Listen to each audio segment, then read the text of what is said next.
Hello and welcome back to another episode of Talk with Hawk. My name is Dylan West. And I'm Mark Leron. With spring sports right around the corner, we have multiple interviews coming your way. Starting us off, we have senior Drew Anderson here to talk with us about baseball. Thanks for having me. Happy to be here. So what made you start pitching and what made you stick with that sport? I've been pitching forever. Since I've started playing baseball. When you're younger, everybody kind of pitches at some point. But as you get older, it kind of hones in on a couple kids who figure out that they really want to throw. So I'd say probably around like majors in Little League, which is like 6th grade. So I was like 12 years old. I kind of figured out that I really enjoyed pitching over everything else. And then once I got older, towards my freshman year, I realized that I wasn't as good of a hitter as everybody else. So I kind of just became a pitcher only, or PO as we call it in baseball. Yeah. You've been a part of Waltham baseball since elementary school, and you've had your share of wins and losses over the years. Is there anything you've learned from either that you still remember when on the mound today? I think you learn more from losses than wins.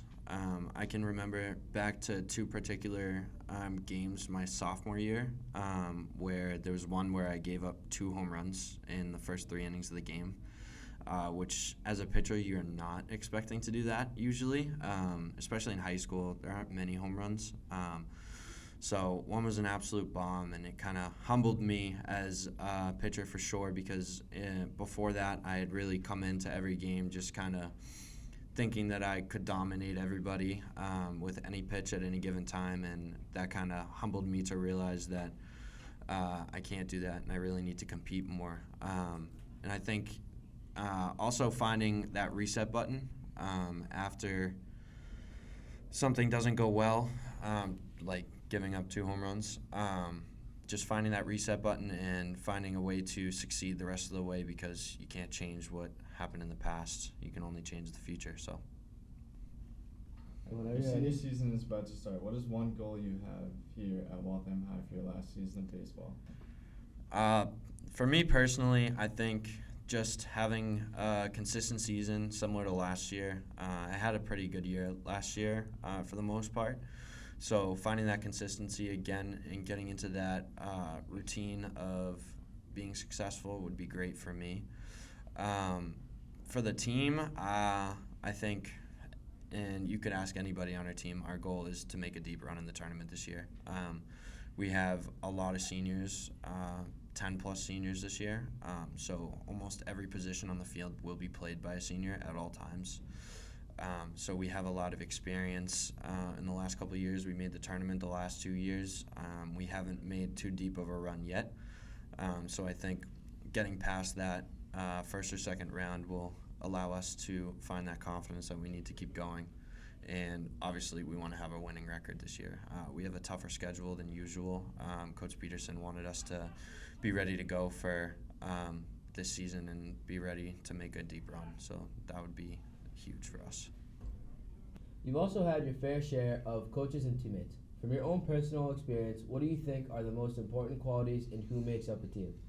I think selflessness and being humble are 2 big traits in good teammates.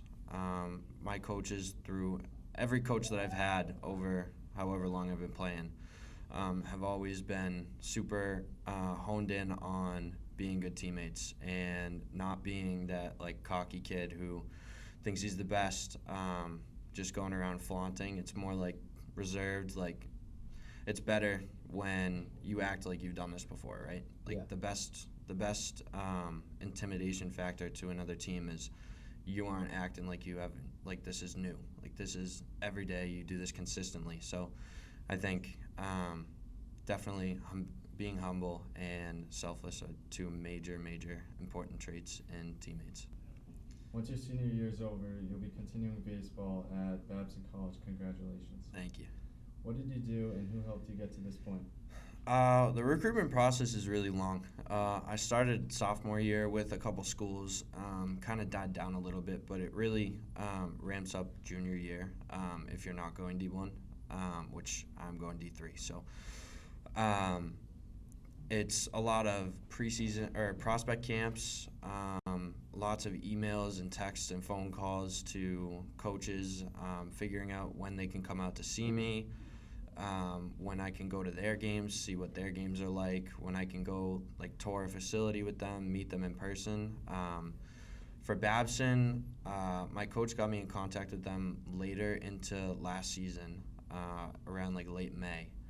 And they came out and watched one of my games, and luckily I pitched pretty well that game. So they kept in contact with me, and Coach Napolitano, who is the guy who recruited me, he was at a lot of games over the summer for my club team, which club season is more of the heavier recruiting time frame because they're out of their regular college season. So yeah, they just came out to a bunch of summer games, and then invited me in with the head coach for a tour of their athletic facility, and they gave me an offer, and I was committed in like a week probably. How many prospect camps do you think you did? I did 3 total. So the first one I did in like April of my sophomore year, which was more like a showcase. Didn't really get too much out of it. But then I went to UMass Lowell and UMass Amherst earlier in my junior year last year. So those were my 3. And then it's more just watching games for the other teams. So. Nice. What are some fears that you have for moving up to the college level? Are you expecting it to be drastically different from high school? I wouldn't call it fears. I would make it more like nervous excitement, I think. It's definitely a big step up, especially as a pitcher. I need to learn how to throw. I need to get throwing harder now.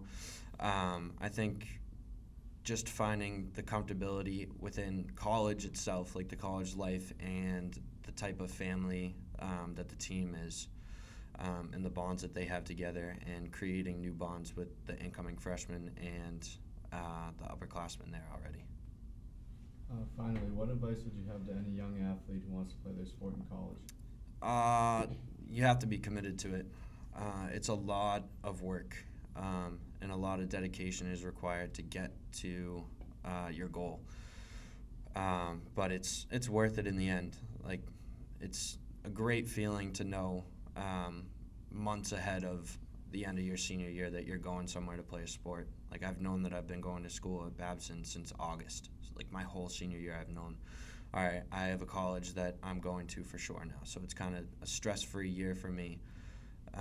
But it takes a lot of work. Emails, phone calls, meeting people, having good personable skills to talk to coaches, being mature, the whole 9 yards there. So just being a great person and being dedicated are probably the 2 things that I would say are the most important. Awesome. Well, thank you so much for joining us today. Congrats on your commitment and Thank you. Opportunity to play at the collegiate level, and good luck this season to you and the rest of your team. Thank you. Thank you for having me. You're welcome. Thank you for watching, and we'll see you next time on Talk with the Hawk.